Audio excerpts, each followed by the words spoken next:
પોતાનો જ સ્વભાવ, બાજુવાળાનો નહીં હો. માણસને પોતાનો સ્વભાવ નડે છે, અભાવને કુભાવ નડતા નથી. એટલે પ્રકૃતિ, બીજી પૈસો. હમણાં એટલે જ આ બધું સમજાવવાનું હતું. સારું થયું તમે એ વિષયને સંલગ્ન પ્રશ્ન પૂછ્યો, પણ વધારે ડિટેલમાં નથી જતો. એના માટે ફરીથી આપણે કીર્તન કથા રાખશું ને. ક્યાંક ના ક્યાંક કોઈકના હૃદયમાં, મને કાલે 2 જણા હૃદયમાં કહી ગયા કે અમારા હૃદયમાં એવો ભાવ થયો કે ફરીથી કંઈક આવું કરવું છે. મેં કીધું કરો, તમે એ વિચાર કરો છો, ભાગવતજી પૂરો કરશે અને કરશે જ. વડોદરામાં જ કરશે, તમે ચિંતા ના કરતા. ઠાકોરજી કરશે ને તમે આવજો પાછ સાંભળવા માટે, બરાબર? તો બીજી ગાંઠ પૈસો. પૈસો એટલે મેં પહેલે દિવસે પણ કહ્યું હતું, પૈસો જીવન જીવવા માટે જરૂરી છે, પણ પૈસો જ બધું છે એ જ્યારે માણસના મન પર ચડી જાય ને, અને આપણા વૈષ્ણવોના મન પર એ ચડી જાય. જો એક એક્ઝામ્પલ આપું, વચ્ચે જ એક્ઝામ્પલ આપું. સાચું કહેજો વૈષ્ણવો, સાચું જવાબ આપજો. ઠાકોરજીને તમે ડાયમંડનું, રિયલ ડાયમંડનું ચીબુક ધરાવ્યું હોય, તમે રિયલ ડાયમંડનું ચીબુક ધરાવ્યું હોય, અને ઠાકોરજીની વાંસળી ચાંદીની હોય, 2 વસ્તુ ખોવાઈ જાય અચાનક. તમે શણગાર કરવા બેસો ને સવારે તમને વાંસળીએ ના મળે અને ચીબુકે ના મળે, તમને સૌથી વધારે ચિંતા શેની થાય? જોયું, હું નથી બોલ્યો, બધા બોલ્યા. શેની થાય? કેમ ચીબુકની થાય? કેમ કે રિયલ ડાયમંડનું જ. હવે એ લોકોને પૂછો કે કૃષ્ણને ચીબુક વધારે વાલું છે કે મોરલી વધારે વાલી છે? કૃષ્ણ ચીબુક વગર રહી શકે છે કે મોરલી વગર રહી શકે છે? ચીબુક વગર રહી શકે, મોરલી વગર નથી રહી શકતા. તો તમને શેની ચિંતા વધારે હોવી જોઈએ? પણ તમને મોરલીની ચિંતા કેમ ના થઈ? કેમ કે ચાંદીની જે 50 રૂપિયાની, કાલે બીજી આવશે. પેલું તો રિયલ ડાયમંડનું. જોઈ લો, પૈસો ક્યાં ચડી ગયો? એટલે જ ભગવાન પ્રસન્ન થતા નથી.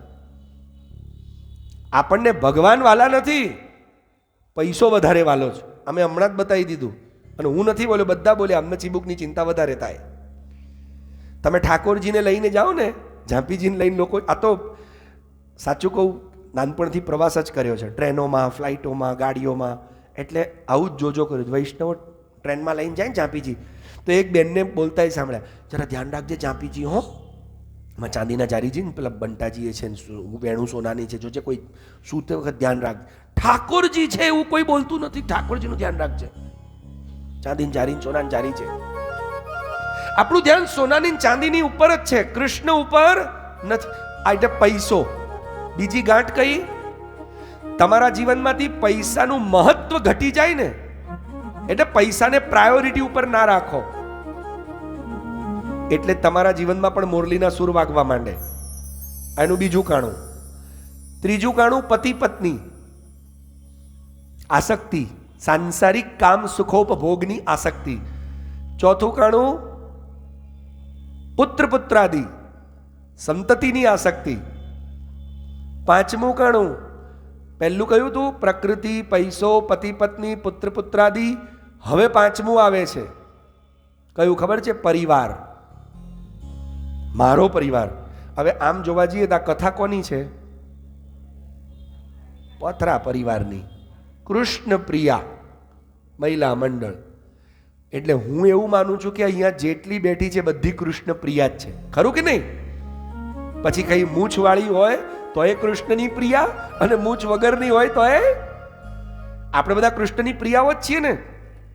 હવે કૃષ્ણ પ્રિયા હોવા છતાંય જ્યારે અહીંયાથી પેલા ભાઈ નામ બોલે ને કે આમની આરતી, પેલા કે આ તો અમારા પરિવારની, અમારો આ આખો અમારો પરિવાર નહીં, કૃષ્ણ પ્રિયા આખો અમારો પરિવાર નહીં, તો આ મારો પરિવાર ને આ મારો પરિવાર આવું કેમ થાય? એટલે પાંચમી ગાંઠ શેની કરી? પરિવાર. છઠ્ઠું કાણું પ્રતિષ્ઠા. Everybody wants fame, you know. મને હવે કયું ફેમ? કયું ફેમ? હવે અહીંયા નીચે બેઠેલાને કયું ફેમ જોઈતું હશે? બોલો, ચાલો તમે નક્કી કરો. મારું નામ થવું જોઈએ. અને કઈ રીતે થવું જોઈએ? હું પરમ વૈષ્ણવ, હું પ ભ એટલે પરમ ભયંકર. હે શું?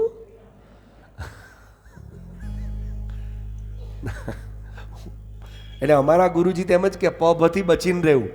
જે પ ભ હોય ને, હું પ ભ થી બહુ દૂર રહું. મને ખબર પડી જાય કે આ પ ભ છે, બસ તે દિવસ આપણે 2 હાથ, ભાઈ મને તમારે ઘેર આવવાનું ફાવે નહીં, તમારે મારે ઘેર આવવું નહીં.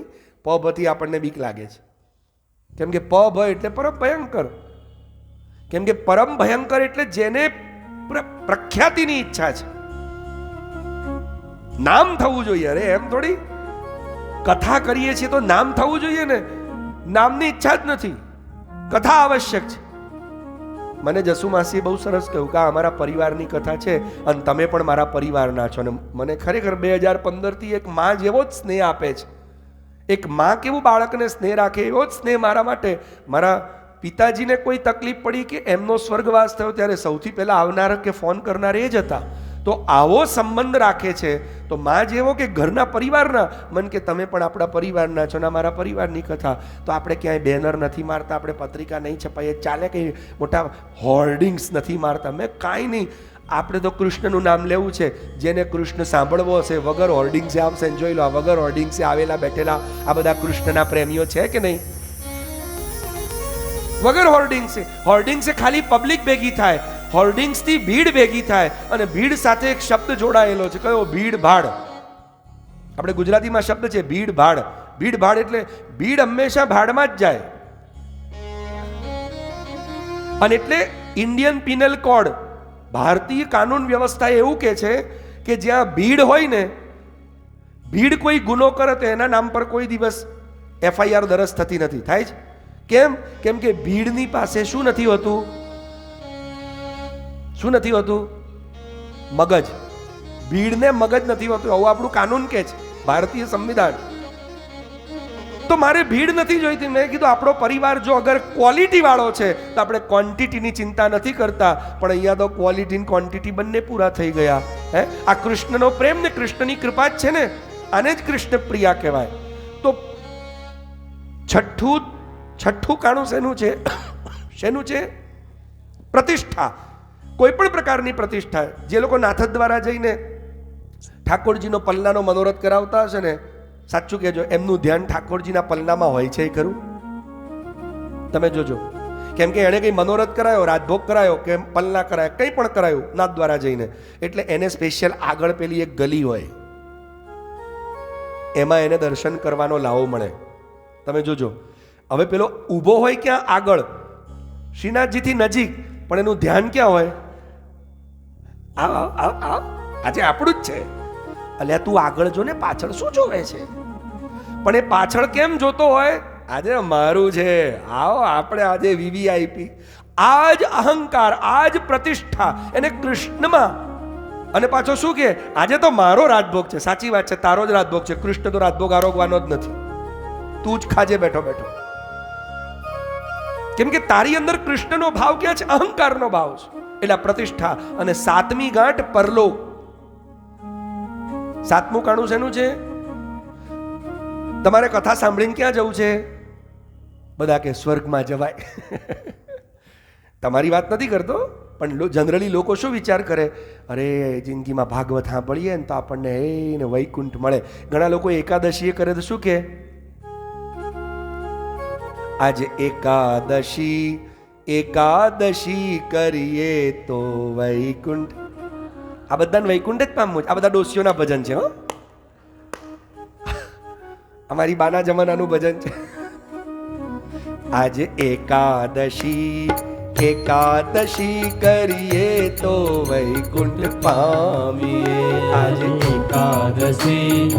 એકાદશી કરીએ તો વૈકુંઠ પામીએ. હવે એ લોકોને પૂછો, તમે એકાદશી કેમ કરો છો? વૈકુંઠ પામવા.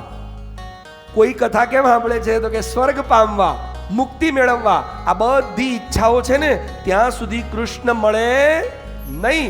જે દિવસે મારે પરલોકે ન જોઈએ, જેમ પરમાનંદદાસજીને કોઈએ પૂછ્યું તમારે શું જોઈએ, તો પરમાનંદદાસજી કહે છે હો માગો ગોપી જન વલ્લભ मानुष जन्म और हरि सेवा ब्रज बसवो दीजे मोही सुलभ. મને તો બીજો જન્મ જોઈએ ને, બીજા જન્મમાં માણસ બનવું છે, તમારી સેવા કરવી છે અને તમારી જોડે વ્રજમાં રહેવું જ, મારે બીજું કંઈ કરવું નથી. જેને કૃષ્ણ જ જોઈએ છે ને, પછી કૃષ્ણને પોતે વાંસળીના રૂપમાં અધરામૃત આપે. તમારી ઈચ્છા પૂરી થઈ? બેસી જાઓ. બીજો પ્રશ્ન છે, હાજી